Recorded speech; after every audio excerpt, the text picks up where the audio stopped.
Isang mainit na balita ang kumakalat ngayon matapos umanong lumabas ang hatol na magbibigay daan para kay Vice President Sara Duterte na pumalit sa posisyon ni Pangulong Ferdinand Bongbong Marcos Jr.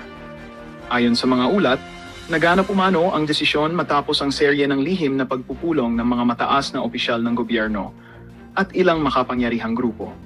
Mabilis itong nagdulot ng pagkabigla sa publiko, lalo na tila biglaan ang pag-usad ng mga pangyayari sa loob ng administrasyon. Samantala, umugong rin ang balita na ang Iglesia ni Cristo umano ay naglabas ng mahigpit na utos laban kay PBBM na ayon sa ilang mapagkakatiwalaang source, may kinalaman sa umano'y pagkawala ng tiwala ng grupo sa kasalukuyang pamunuan. Dahil dito, tumindi ang haka-haka na posibleng may malaking papel ang simbahan sa biglaang pagtaas ng tensyon sa pagitan ng kampo ni Marcos at Duterte. Hindi pa man kumpirmado, marami na ang nagsasabing posibleng ito na ang simula ng pagbabago sa pinakamataas na puwesto sa bansa. Habang tumitindi ang mga espekulasyon, nananatiling tahimik ang Malacanang sa issue at walang inilalabas na opisyal na pahayag hinggil sa umano'y hatol. Gayunpaman, ilang tagamasid sa politika ang naniniwalang kung totoo ang mga ulat, maaring magdulot ito ng malaking pagyanig sa pamahalaan at sa balanse ng kapangyarihan sa bansa. Sa ngayon, nakatutok ang buong sambayanan sa susunod na hakbang ni VP Sara at kung tuluyan na nga ba siyang aakyat sa pinakamataas na posisyon sa gobyerno.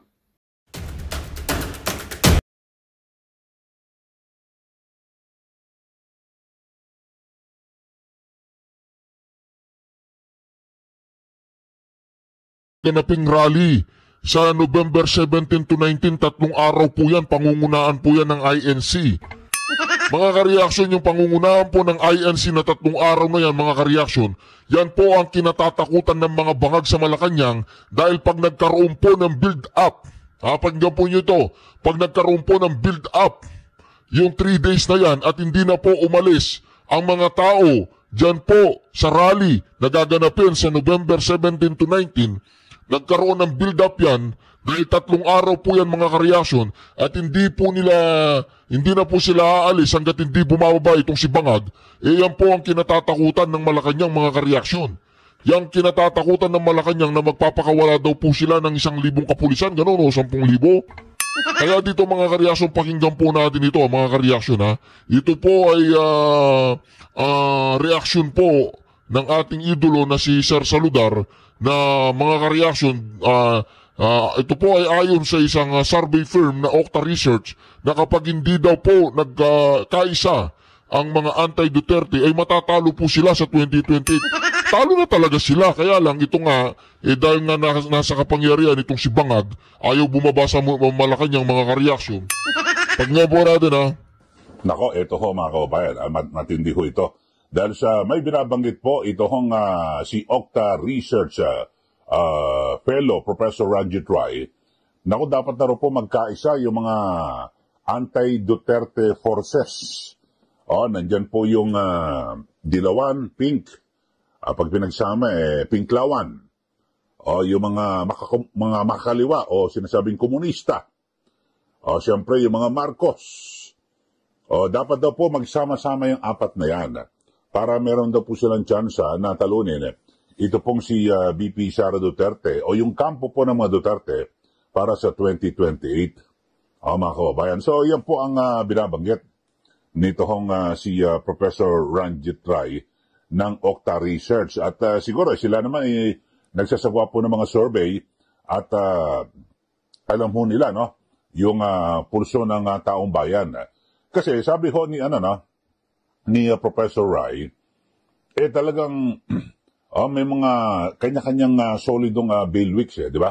O baluarte, yung bawat kampo, kaya kinakailangan na sila po ay magsama-sama para mapalakas yung pwersa, yung mga anti-Duterte. Kasi kung hindi raw po mangyayari, wala. Olat so sila, mga kababayan. Pero sa ngayon ho, at ako bilang isang komentarista, mga kababayan, talagang napakahirap po talunin. Ito po nga si VP Sara Duterte. Bakit ho? Yung Visayas at Mindanao, ay sabihin natin 95%. 95% to. Lalo na sa Mindanao siguro ba 98, 99% to, mga kababayan buha na ni Duterte. O ni VP Sara Duterte, 99% sa Mindanao. Sa Visaya, siguro sabihin natin na mga 75%. O, Nako. 75% na kanya. Susuporta sa kanya. So, ang laki na ho ng baluarte ho ni VP Sara. Ibig sabihin mga ka-reaction na kahit ano pong gawin ng mga kalaban, hindi po sila mananalo kay VP Sara Duterte. Naku po. Kung pag-uusapan natin sa 2028. Tapos, ay ito hong sa Luzon. Alam niyo sa Luzon hindi mo sabing kung kanino man yan at wala akong makukuha dyan ng mga Duterte dahil sa alam mo sa Luzon, marami rin po mga Bisaya. Sa Luzon. So, talagang napakahirap po para gibain at tatalunin itong si VP Sara Duterte sa 2028. So, yun po, no? Ito, panoorin nyo ho ito mga kababayan at may binabanggit si Professor Rai. Ang sabi niya, ito ho, the anti-Duterte forces, if they don't unite, they're going to lose. That's it. That's simple. Ayan, napakasimple. Makita nyo sa ating TV screen, binabanggit ho ni Professor Rai. So, mabigat ho ito mga kababayan at pero ako sa tingin ko ho mga kababayan, kahit na magsanib pwersa pa, mahihirapan ho. At pero kung tutusin, talagang mahihirapan din magkaisa ho yan Halimbawa, yung mga dilawan at o pinklawan, hindi po lahat po sila ay kampante na sumanib sa mga Marcos. Bagamat may ilan, no? Nakita niyo naman ho ngayon na talagang medyo lumilinya na ho sa mga Marcos. Tapos yung mga kaliwa, malabo yan. Talaga umaatake po ito sa mga Marcos di po ba? At sa lahat po ng administrasyon. So malabo ho. Tapos yung iba pang pwersa na siguro yung mga independent mag-isip independyente ay malabo talagang magkaisa. Kaya ako kinukumpute ko mga kaubayan talagang mahirapan po sila dito po kay VP Sara Duterte. Kaya nga ang ginawa ho dito ho ng mga sabihin natin, partikular ng administrasyon, talagang pinipili ito na mapatanggal yung ma-disqualify. Kaya di ba isinulong ho yung impeachment laban po kay VP Sara Duterte.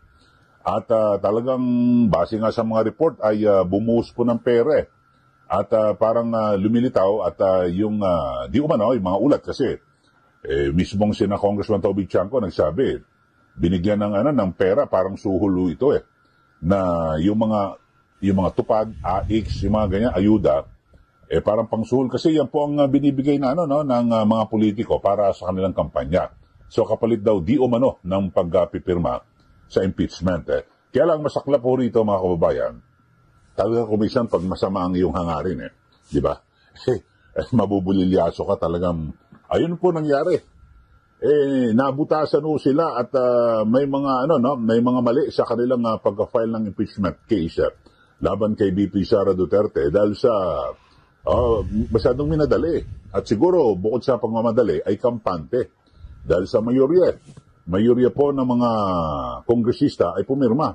Pero nakalimutan nila, may mga naunang nag-file So, kaya nagdesisyon po ang Supreme Court na labag po sa ating saligang batas. Ang nasa pangatlong yung paghahain ng pagkasampa ng impeachment laban kay VP Sara Duterte. So, masyadong minadali. At siguro hindi na ho nakapag-isip. Basta hindi, kaya natin to, tayo nakaupo nasa administrasyon Pero wala po andyan po yung Supreme Court. Kaya nadiskaril po. Di ba, kahit lahat po ng mga pamamaraan ginawa na ho, mga kaubayan, di po ba? At ang pinakamasaklap, alam niyo ho, talagang merong merong nakikialam sa taas di ba?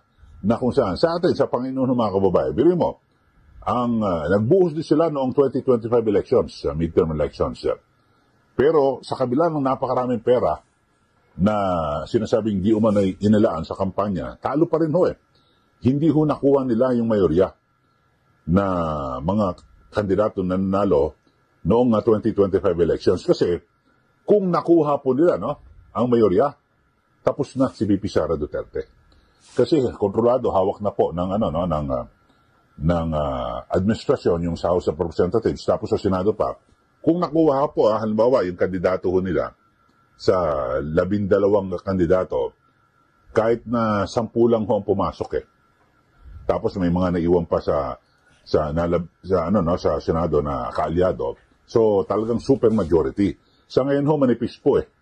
'Di ba? Napakanipis po ng kanilang bilang. Kaya nga nung nagbotohan, 'di ba, diyan po sa Senado at na kung saan ay naitabi itong impeachment, wala po sila nagawa.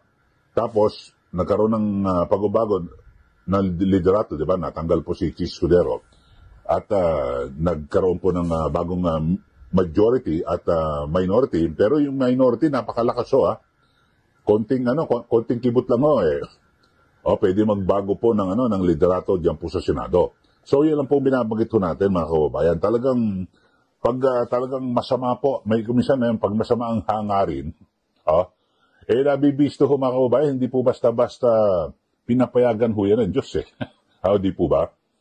Na siguro kung talagang yung kanilang hangarin, mga kababayan, ay talagang sabihin natin, para sa taong bayan, na halimbawa gusto mong papanagutin ng Vice Presidente at sabihin, hindi, meron kang nilusay na pera ng taong bayan. Kung talagang taus-puso yung kanilang yung layunin na mapanagot si VP Sara, palay ko tutuloy yun. Pero hindi, kasi ang motibo po nila ay matanggal ho si VP Sara. Hindi po ba? Na mawalan po sila ng kalaman kasi pag kukumpitin ho, mga kababayan, talagang Mindanao, solid ho, 99% siguro.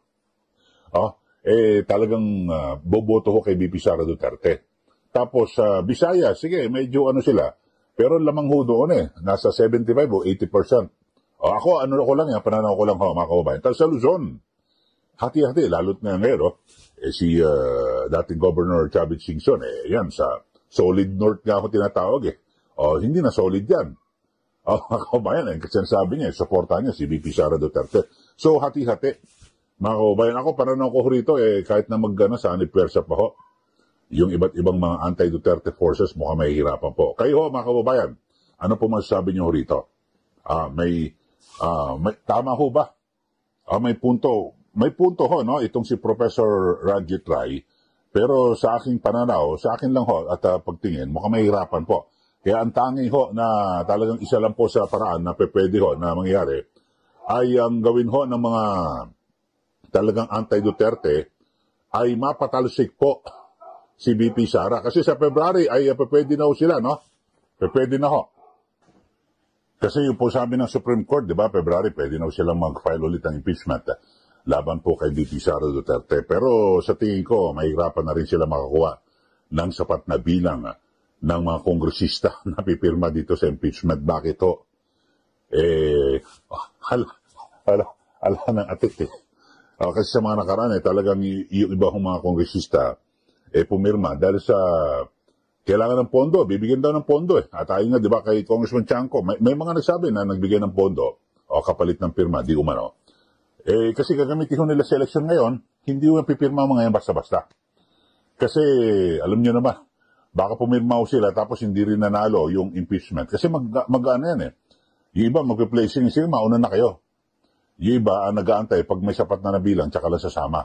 May mga ganon, mag-aantayan. So, wala, mukhang mahirapan ho, mga kababayan, sa tingin ko lang, Yun lang yung pananaw. So, hindi lulusot. Papalapit na po. February 2026, tapos, pormahan na po ito. Sa ngayon nga, mga kababayan, makikita nyo naman talagang yung iba ay medyo lumalambot na po, di ba, sa pagtrato kay VP Sara Duterte. Anong ginagawa?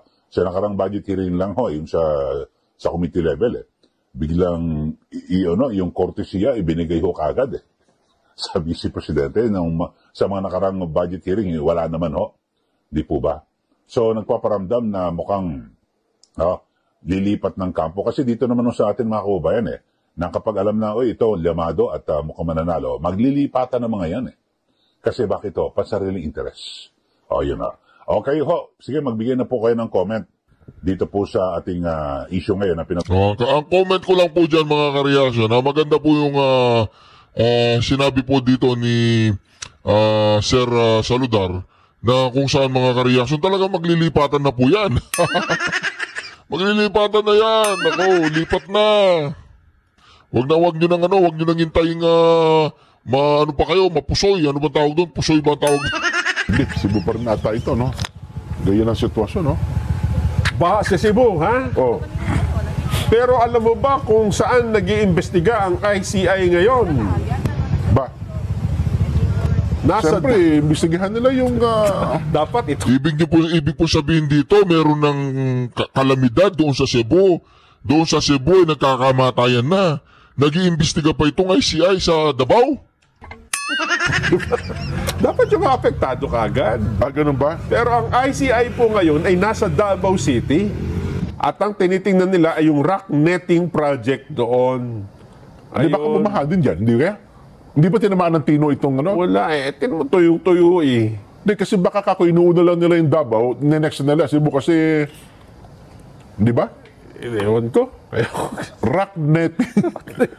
Usually rock netting, ang project niyan, Rock netting po talaga. Alam po ba ninyo kung sinong kasama nila dyan? Winarningan ko na po kayo dito kay Magalong eh. Ayan po si Magalong oh. Kung hindi ba naman trantado tong Magalong na to, mga ka-reaction, pasensya na kayo ha. Magalong, pasensya ka na ha. Kung hindi ka naman trantado at sa isa't kalahating gago, Magalong, ha? Nandyan ka sa Davao, nag-iimbestiga ka sa mga Duterte. Ba't hindi ka pumunta doon sa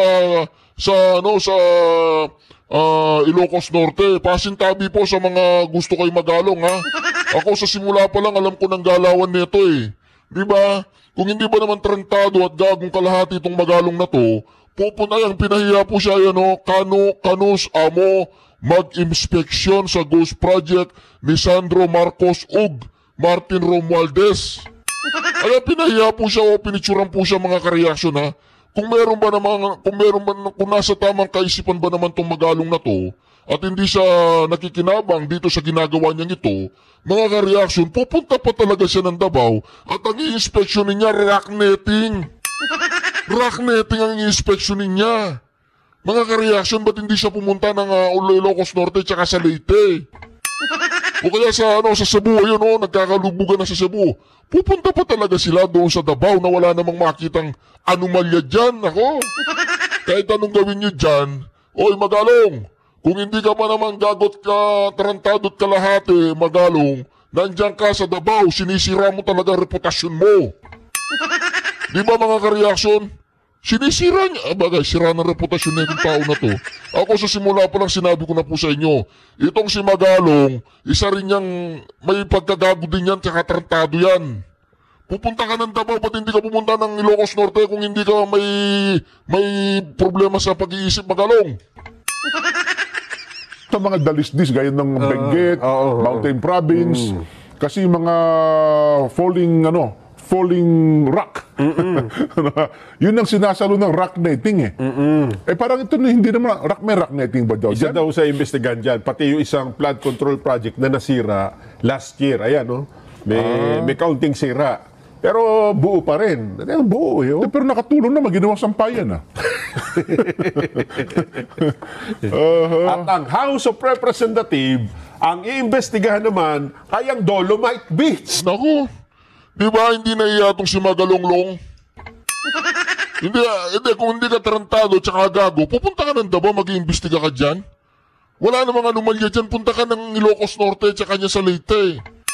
Napag-ahalata itong si Magalong Kunyari, nag-resign siya.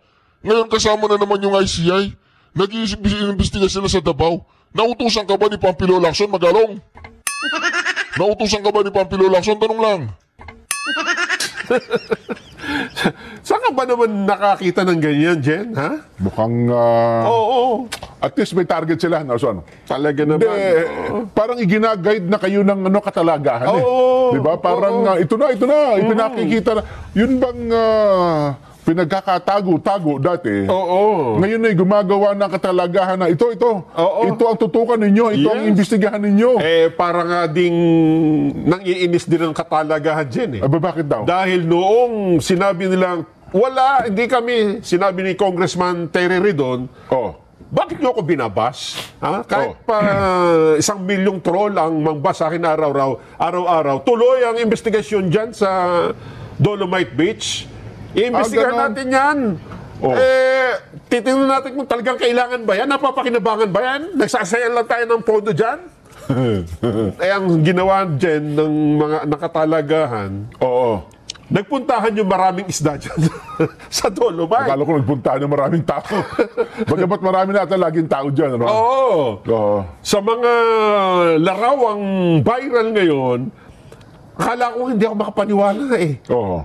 Ang daming isda sa Dolomite, sa Manila Bay ngayon, Jen. Ibig sabihin, nabuhay ang ano? Nabuhay. Nabuhay ang dagat dyan. Ang ibig sabihin, natupad po yung kautusan ng Supreme Court na una, linisin yan. At pag nalinis na, dapat maabot ang level na yan ay pwedeng mabuhay ang mga isda. O yun. At kung pwede ay pati tao pwedeng makapaligo dyan. Ganong level. Ang linaw ng tubig dyan. Yung bang mga isdang yan, maglalamierda dyan kung... Ano bang isda yun? Biya? O ano, yung... anong tawag doon? Sa may gilid lagi ng ano, yung... May isdang tawag dyan eh. Nakalimutan maliliit ko na. pa eh. Mukhang... Biya kasi freshwater yun. Hindi sa alat eh. Hindi. Oo. Ngayon, yan pa rin tuloy pa rin ang investigasyon dyan. Ay, tutuloy daw ni Kong Terry. Tuloy, oo, November 17. Ayun. Ako naman dyan, hindi ba tayo magsasayang lang ng pera dyan pagka yan ang inimbestigahan natin, di ba? Mas marami pwedeng imbestigahan, Mas ganun ba? marami. At kung gusto nyo imbestigahan nyo, pwede namang mag-meeting na lang kayo, patawag nyo na lang yung mga... Hindi ba? Kasi yan physical na pupuntahan eh. Di baka naman may nakikitang importante si Kong Terry doon sa usapin ng Dolomite Beach. Nakita niya dyan yung kanyang titulo sa Harvard. Na Titulo sa Harvard? ipinapakita niya ngayon. Kasi sabi ng mga netizen, Oo. anong klaseng katalinuhan mayroon ka? Na pati yung Dolomite Beach nakiganda-ganda. Iimbestigan mo. Samantalang napakaraming problema ng bansa. Oho. Na isa kang BOBO. Ako, masakit yun ha. Di ang sabi ni, anong BOBO? Tingnan nyo, eto aking mga sertipiko. Ay, pinakita yung mga credentials na ngayon. Alumni ako ng Harvard.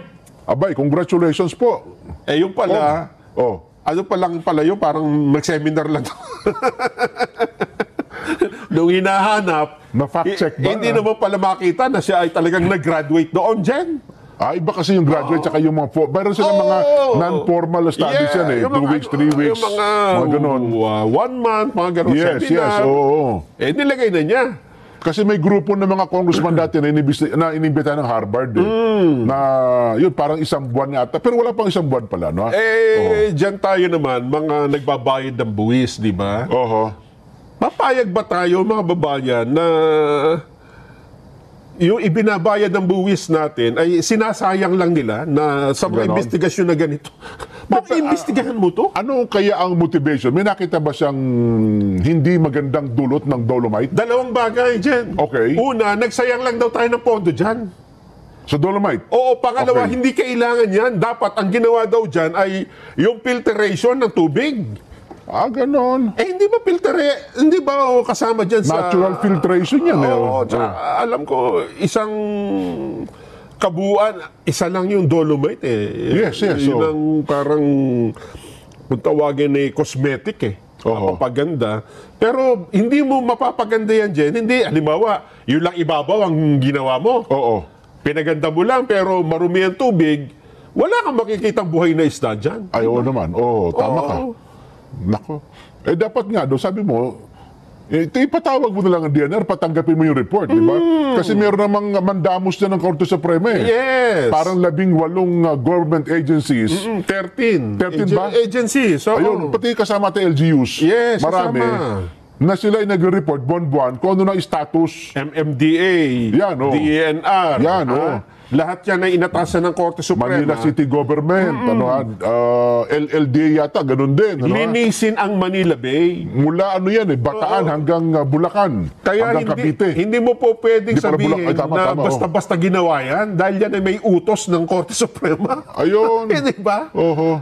Baka makontempt ka dyan na Ginoong Terry. Oho. Pinakamabutihan makipag-ugnayan siguro sa Oo. Supreme Court at saka sa DNR, Kaya nga. yung mga agency ng gobyerno. Kasi bakit dyan tayo nakatuon? Hindi nyo ba, bakit hindi nyo lang imbestigan kung bakit hindi natin mapababa ang presyo ng mga bilihin. Doon pa may pakinabang tayo, di ba? Ayan, oo. Siguro nga, no? So, dyan pala ang focus nila. Yung, Yan ang focus. ano yan, yung TRICOM, di ba merong yung TRICOM si, Eto nga, Jen, ha? Oo. Eto mga babayan. Itong si Congressman Terry Ridon, ang iniimbestigahan niya yung flood control project, di ba? Tama, Nung nakaraan, di ba? Panay ang patawag niya. At tanong, ang problema, habang nag-iimbestiga, ay yung mga amo niyang tinatamaan Tapos bigla niyang hininto. Hininto mo, tapos bigla ka magdo-Dolomite Beach. Eh di halatang halata ka naman, pare ko. Di Naku ba? po, Ay, ano kaya ang mensahe gusto niya parating sa taong bayan ukol sa bagay na yan? Ewan ko, Jake, kung pati nga yung mga kampi niya ay sang-ayon dito ha? Bagamat dalawa na silang congressman, si Tinyo, ano pangalan nun? Si Antonio Tinyo. Tsaka silang dalawa. Ito ang kanilang isinisigaw Ayun. Huwag nating papalagpasin yan, mga babayan. May katiwalian dyan sa Dolomite Beach. Bakit yung napakaliit na hanip, nakikita mo, pero yung batong nasa Hanip, di ba yung kuto ng manok? hanip?